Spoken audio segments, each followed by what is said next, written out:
Divisi Senapan Bermotor ke-33 dari Divisi Senapan Bermotor ke-20 menyerbu kawasan berpenduduk dengan kendaraan lapis baja. Rekamannya ramai beredar di media sosial Telegram pada Senin 25 November 2024. Skala pekerjaan teknik musuh sangat mengesankan.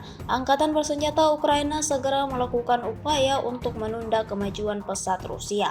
Unit penyerangan Angkatan Bersenjata Rusia di bawah tempat pembuangan musuh segera merebut parit musuh dan membersihkannya. Kontrol umum pertempuran dilakukan dari drone.